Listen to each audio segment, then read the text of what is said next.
à mi-parcours de l'exécution du plan de travail annuel PTA 2021 du ministère du Tourisme, de la Culture et des Arts dans la salle VIP du ministère à Cotonou, jeudi 15 juillet 2021. Cet exercice vise à apprécier les performances de ces différents départements et la formulation des résolutions pour l'atteinte des objectifs. Pendant 2 jours, les différents acteurs vont échanger et analyser les divers documents mis à leur disposition afin de proposer un plan de travail restructuré de celui existant comme temps pour le second semestre de l'année 2021 et doit prendre en compte des aspects bien définis. De la nature des activités au regard de l'application de mesures de la sensibilité des objectifs de développement durable, de la génération des fiches de financement, des activités par le système de costing, par le référentiel SICOREF et d'autres applications recommandées par la réforme budgétaire.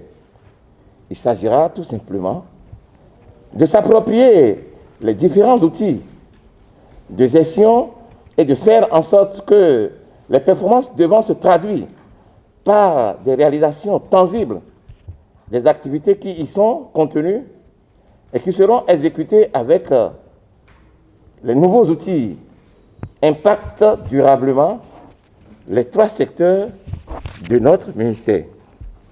Au vu des dossiers qui seront revus au peigne fin, l'exercice est d'une importance capitale pour le gouvernement. Le dossier relatif à la restitution des œuvres culturelles par la France va connaître 2 communications et son niveau d'avancement sera exposé. Les principes de gestion du ministère sont axés sur la redevabilité et les résultats. Le point de l'exécution du PTA au 31 juin est de 50,62%. De façon détaillée, cette taux se décline ainsi qu'il suit.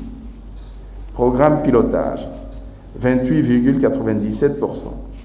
Programme tourisme, 20,02%. Programme culture, 18,82%.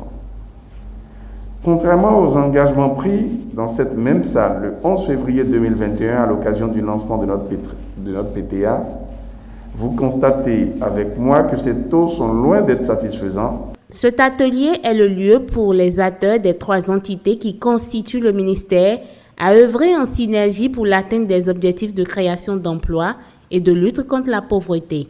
Le ministre Jean-Michel Abimbola a par ailleurs convié les participants à y contribuer pour le rayonnement du tourisme, de la culture et des arts au Bénin.